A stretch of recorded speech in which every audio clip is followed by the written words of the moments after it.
오늘 우리에게 주시는 하나님 말씀은 전도서 2장 1절에서 11절 말씀입니다.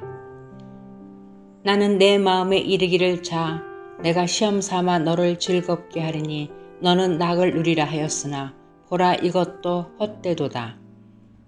내가 웃음에 관하여 말하여 이르기를 그것은 미친 것이라 하였고 희락에 대하여 이르기를 이것이 무슨 소용이 있는가 하였노라. 내가 내 마음으로 깊이 생각하기를 내가 어떻게 하여야 내 마음을 지혜로 다스리면서 술로 내 육신을 즐겁게 할까? 또 내가 어떻게 하여야 천하의 인생들이 그들의 인생을 살아가는 동안 어떤 것이 선한 일인지를 알아볼 때까지 내 어리석음을 꼭 붙잡아 둘까 하여 나의 사업을 크게 하였노라.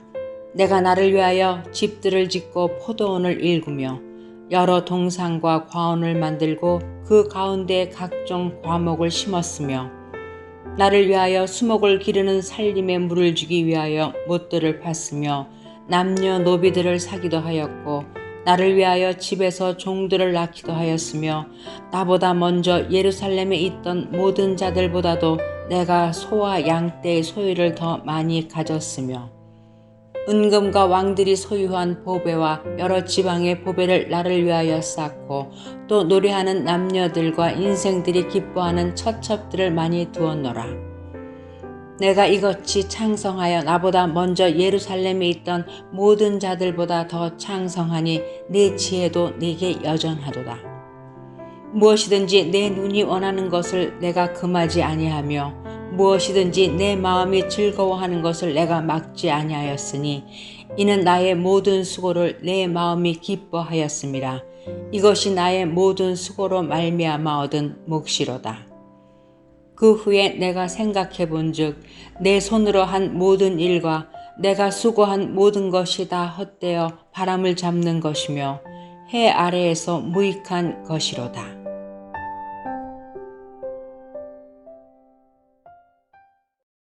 거룩한 주일입니다. 오늘도 주 앞에 나오신 여러분 모두에게 하나님의 은혜와 사랑이 함께 하시기를 예수님의 이름으로 축원합니다. 2020년을 마무리하면서 전도서를 시작할 수 있는 것에 감사를 드립니다. 이제 오늘부터 전도서를 마칠 때까지 하나님께서 성령의 지혜로 인도하셔서 삶의 의미와 목적을 새롭게 깨닫고 인생의 방향을 바르게 결정할 수 있는 은혜가 우리 모두에게 임할 수 있게 되기를 예수님의 이름으로 축원합니다. 전도서라고 명칭을 하고 있습니다. 전도서 1장 1절에 보면 다윗의 아들 예루살렘 왕 전도자의 말씀이다 라고 시작합니다. 여기서 전도자라는 히브리어가 코엘레트라는 단어입니다. 이것은 부르다, 칼이라는 동사의 여성 분사형입니다. 그래서 부르다라는 의미와 연관이 있기 때문에 이 코엘레트라는 것은 무리를 부르는 사람, 무리에게 말하는 사람이라는 뜻입니다. 그러니까 누구를 가리키는가? 프리처, 프로클레이머, 즉 설교자를 가리킵니다. 전도자 코엘레트는 설교자라는 뜻인 것입니다. 그래서 종교개혁자 마틴 루터는 이 전도서를 설교자라고 이름을 붙이기도 했습니다. 오늘날 우리 성경은 이 제목을 전도서라고 이름을 붙였습니다. 전도서는 총 12장으로 구성이 되어 있습니다. 유대인들은 이 전도서를 장막절 세 번째 날에 읽었습니다. 초막절이라고 부르는 장막절은 유대인들이 광야에서 광야길을 걸어갈 때를 추억하며 기념하는 절기입니다. 그때 전도서를 읽은 것은 인생이 결국 광야길이다 라는 것을 생각하게 하고 겸손하고 또 삶의 목적을 재조정하기 위해서 전도서를 읽은 것입니다. 전도서를 얼핏 보면 부정적인 에너지가 가득한 것처럼 여겨집니다. 요즘에 얼마나 긍정적인 에너지를 갖고 있는 책들이 많습니까? 조엘 오스틴의 긍정의 힘이란 책에 보면 저 큰 대저택을 내가 살 수 있다, 긍정적인 생각을 하면 그 집을 살 수 있다라고 말합니다. 그런데 전도서는 그렇게 희망적인 말을 하지 않습니다. 전도서는 반대로 부정적인 말로 가득 차 있습니다. 전도서의 메시지는 인생의 허물을 깊이 깨닫지 않고서는 메시아를 고대할 수 없다라는 메시지입니다. 정말 메시아가 아니고서는 나에게 희망이 없다는 것을 발견하게 해주는 말씀이 전도서인 것입니다. 삶은 그리스도 밖에서는 비극이다. 그런데 삶은 그리스도 안에서는 보석이 된다는 것을 가르치는 말씀이 전도서입니다. 이제 12월 남은 기간 동안 전도서를 같이 읽어가면서 그리스도 안에서의 삶의 아름다움, 삶의 진정한 가치와 고귀함을 만날 수 있는 우리가 될 수 있기를 예수님의 이름으로 축원합니다. 전도서의 저자가 일반적으로 누구라고 알려져 있는가? 솔로몬이라고 알려져 있습니다. 저도 그 견해에 동의합니다. 솔로몬이라고 하는 이유는 초대교회 성도들이 전도서의 저자가 솔로몬이라고 말해왔고, 유대교 전통에서도 전도서를 쓴 사람이 솔로몬이다라고 전승되어 왔기 때문입니다. 전도서 1장 1절에 보면 다윗의 아들 예루살렘 왕 전도자의 말씀이라 라고 되어 있는데, 여기서 다윗의 아들을 솔로몬이라고 이해한 것입니다. 솔로몬은 어떤 사람입니까? 지금까지, 아니 앞으로 현재와 미래에도 그보다 박식하고 지혜로운 사람은 없을 것입니다. 그가 얼마나 뛰어난 사람이었는가가 열왕기상 4장에 기록이 되어 있습니다. 열왕기상 4장 29절에서 34절에 보면 하나님이 솔로몬에게 지혜와 총명을 심히 많이 주시고 또 넓은 마음을 주시되 바닷가에 모래 같게 하시니 솔로몬의 지혜가 동쪽 사람의 지혜와 애굽의 모든 지혜보다 뛰어난지라. 그는 모든 사람보다 지혜로워서 예스라 사람 에단과 마올의 아들 헤만과 갈골과 다르다보다 나음으로 그 이름이 사방 모든 나라에 들렸더라. 그가 잠언 3,000가지를 말하였고 그의 노래는 1,005편이며 그가 또 초목에 대하여 말하되 레바논의 백향역으로부터 담에 나는 우슬적까지 하고 그가 또 짐승과 새와 기어다니는 모든 것과 물고기에 대하여 말한지라. 사람들이 솔로몬의 지혜를 들으러 왔으니 이는 그의 지혜의 소문을 들은 천하 모든 왕들이 보낸 자들이더라 라고 되어 있습니다. 솔로몬은 과거와 현재와 그리고 미래에 어느 누구도 비교할 수 있는 대상이 없을 만큼 뛰어난 사람이었던 것입니다. 식물학, 동물학, 그리고 해양학까지 그는 대단한 지식을 가지고 있었습니다. 저는 광어와 도다리도 구분할 줄 모르는데 솔로몬의 지혜와 지식은 정말로 방대했던 것입니다. 그리고 그는 지식과 지혜를 최대한 뻗어서 그 끝을 맛보려 했던 사람입니다. 그런데 그가 그 모든 것을 알고 경험한 것을 통해 얻었던 것은 허무였다라고 고백하고 있습니다. 자, 이제 오늘 본문의 첫 절인 전도서 2장 1절을 읽어보겠습니다. 나는 내 마음에 이르기를 자 내가 시험 삼아 너를 즐겁게 하리라. 너는 낙을 누리라 하였으나 보라 이것도 헛되도다. 전도서의 대주제가 나오고 있습니다. 바로 헛되다입니다. 태국어로 아니짱이라고 부릅니다. 전도서 1장 2절에 보면 전도자가 이르되 헛되고 헛되며 헛되고 헛되니 모든 것이 헛되도다라고 되어 있는데 태국어 성경은 빠냐짠 클라우와 아니짱 아니짱 아니짱 아니짱 살라팟 아니짱이라고 되어 있습니다. 전도서를 시작하면서 전도서의 대주제가 헛되다이고 헛되다가 태국말로 아니짱이라는 것은 외워둬도 좋을 것 같습니다. 한번 저를 따라해 보겠습니다. 아니짱. 솔로몬은 1절에서 세상의 즐거움에 대해서 깊이 생각을 합니다. 그리고 결론 내리기를 세상의 즐거움은 아니짱, 헛된 것이다 라고 말했습니다. 나는 내 마음에 이르기를 내가 시험 삼아 너를 즐겁게 하리니 너는 낙을 누리라 하였으나 보라 이것도 그 다음 저를 따라하겠습니다. 헛되도다. 솔로몬은 세상의 웃음에 대해서 또한 생각합니다. 그리고 결론 맺기를 세상에 흘리는 웃음은 미친 것이라고 했습니다. 2절입니다. 내가 웃음에 관하여 말하기를 이르기를 그것은 또 따라하겠습니다. 미친 것이라. 그리고 세상의 희락에 대해서는 그것은 아무 소용이 없다. 즉 무용지물이다 라고 했습니다. 2절 하반절입니다. 희락에 대하여 이르기를 이것이 또 따라하겠습니다. 무슨 소용이 있겠는가. 여기서 즐거움과 웃음과 희락은 하나님 안에서 얻는 것들이 아닙니다. 하나님 밖에 있는 쾌락들을 말합니다. 하나님 밖에서 얻는 쾌락, 즉 즐거움과 웃음과 희락이 어떤 것들이 있는지를 3절부터 기록해 나갑니다. 3절을 보겠습니다. 내가 내 마음으로 깊이 생각하기를 내가 어떻게 하여야 내 마음을 지혜로 다스리면서 그 다음 또 따라하겠습니다. 술로 내 육신을 즐겁게 할까?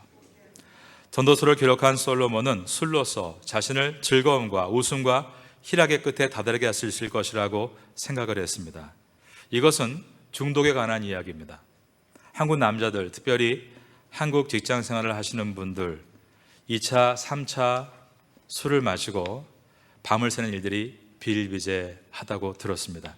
제가 알고 있는 어떤 분은 미국에서 MBA를 마치고 한국의 대기업에 들어가서 일을 하다가 하도 직장의 회식 문화로 너무 방탕하고 음란해지니까 사표를 내고 다시 미국에 돌아가 살고 있는 분이 있습니다. 제가 알고 있는 또 어떤 분은 미국에서 공부를 많이 해서 열추적 미사일을 연구하는 연구소에 있다가 한국 연구소로 스카웃이 됐습니다. 그리고 그곳에서 역시 직장 문화가 너무 퇴폐적이라서 사표를 내고 다시 미국에 돌아가서 애완동물을 키우면서 팔고 살고 있습니다. 꼭 그렇게 해야 되는가?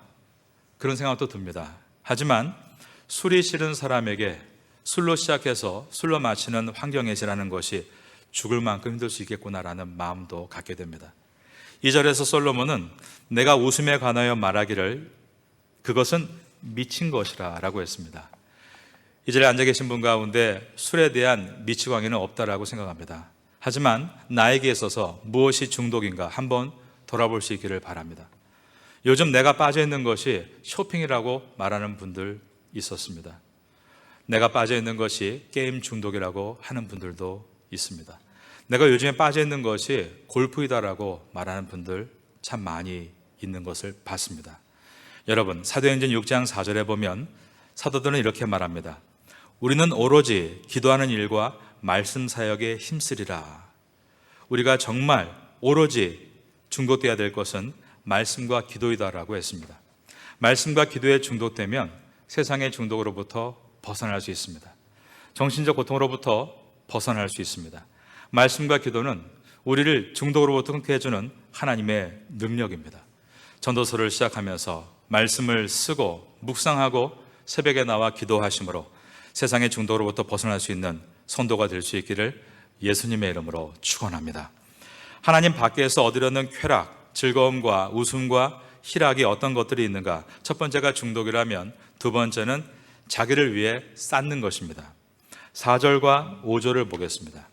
나의 사업을 크게 하여노라. 내가 나를 위하여 집들을 짓고 포도원을 일구며 여러 동산과 과원을 만들고 그 가운데에 각종 과목을 심었으며. 옛 왕들은 집과 정원을 만드는데 심혈을 기울였습니다. 루이 14세가 만든 베르사유 궁전이 있습니다. 그 베르사유 궁전과 그 앞의 정원은 그것을 유지시키는데 연 인원 10,000명 이상이 수고했다는 기록이 있습니다. 솔로몬 왕도 그런 경험을 해본 것입니다. 집을 짓고 멋지게 정원을 가꾸고 그것을 만족하는 경험 말입니다. 그러나 그것을 경험한 것이 얼마나 헛된 것인지를 말했습니다. 우리는 헛된 것을 쌓고 모으는 일에 시간을 낭비하지 말고 주님의 사명을 위해 뜨겁게 살아야 한다. 이것이 전도서의 말씀입니다. 리더스 다이제스트에 실렸던 내용이 지금도 기억납니다. 기사 내용이 일은 시작, 일은 은퇴였습니다. 밥과 펜이라는 부부의 이야기였는데 둘은 젊은 시절부터 돈을 모아 착실하게 은퇴를 준비했다고 합니다. 그래서 비교적 이른 나이에 은퇴를 할 수 있었습니다. 밥은 59세에, 펜이는 51세에 은퇴하고 그들은 따뜻한 플로리다 해변가에 집을 마련하고 매일같이 30피트의 요트를 타고 유람하면서 소프트볼을 즐겼습니다. 저녁이 되면 해변가에 분위기 있는 좋은 맛집 레스토랑을 찾아다니고 아름다운 석양을 바라봤습니다. 그러나 그것도 하루 이틀이지 뭔가 다른 취미를 찾다가 그들은 요트를 가지고 외딴 섬에 들어가서 조개 줍는 일을 하기 시작했습니다.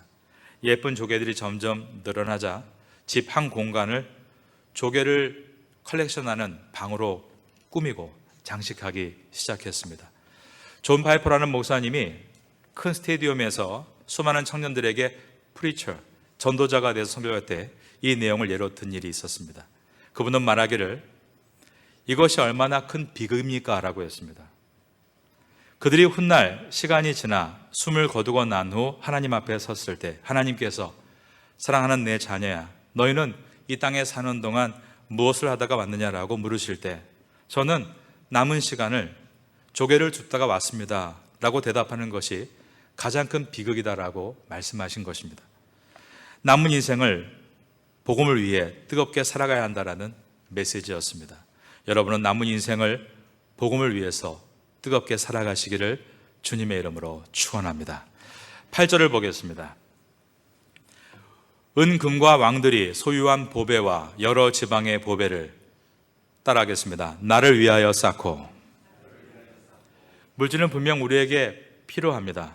그러나 필요를 넘어서서 쌓아가기 시작할 때 그 물질의 부유함을 가지고 셀프 디스플레이, 자신을 과시하게 되면 우리는 자기를 위해 살게 되면서 하나님과 멀어지게 됩니다. 저는 교회에 예배 자리에서 갑자기 사라진 분들을 몇 달 만에 쇼핑몰이나 어느 백화점 같은 데서 만날 때가 있습니다. 제가 말을 꺼내지도 않았는데 먼저 미안하다고 말하시면 이렇게 말씀합니다.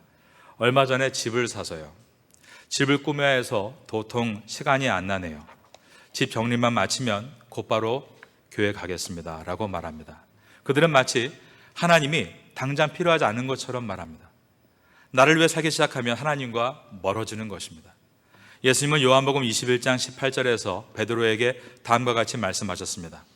내가 진실로 진실로 내게 이르노니 내가 젊어서는 스스로 띠띠고 원하는 곳으로 다녔거니와 늙어서는 내 팔을 벌리리니 남이 내게 띠띠우고 원하지 않는 곳으로 데려가리라. 원하지 않는 곳으로 데려가리라. 이 말씀은 베드로가 십자가를 질 것이라고 말씀하신 것입니다. 이것은 성도의 성숙에 대해서 말씀하시는 것으로서 성숙이 무엇입니까?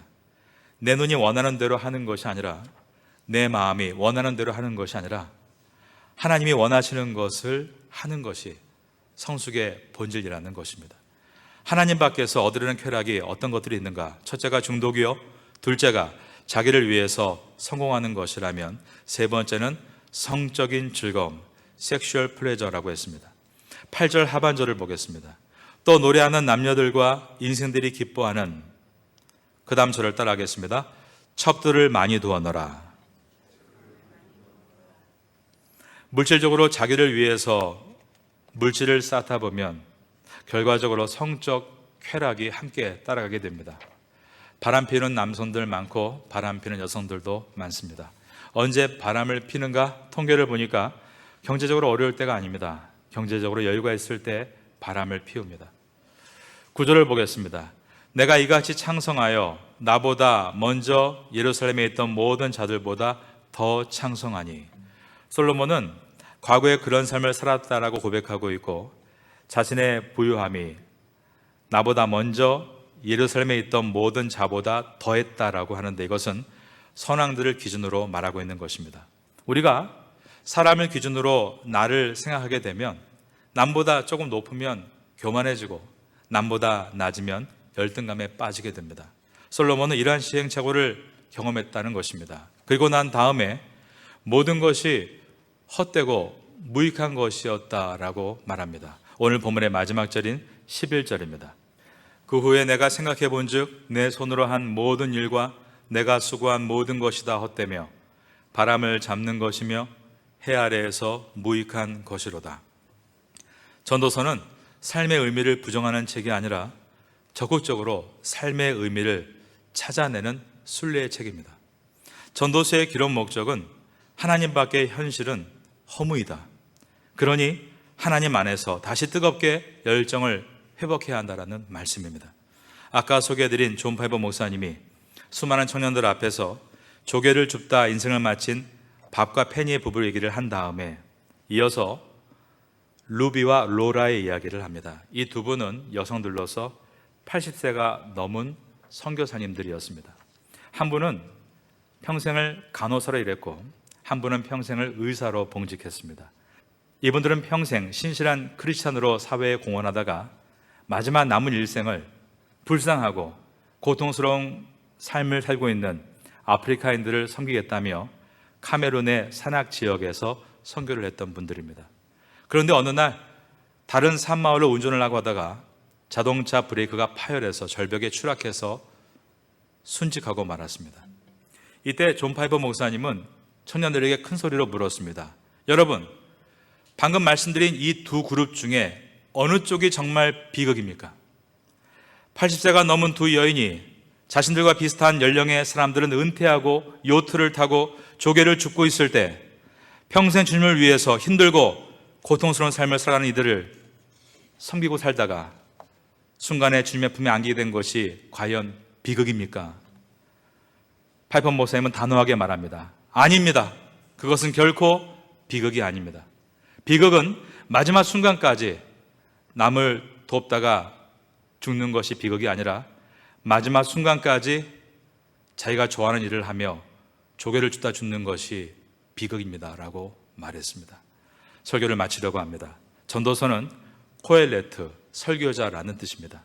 앞으로 전도서를 읽고 수고 묵상하는 동안 10년 가운데 인생의 허무함이 사라지고 다시 한번 뜨거운 복음의 열정을 일으킬 수 있는 우리 모두가 될 수 있기를 예수님의 이름으로 축원합니다.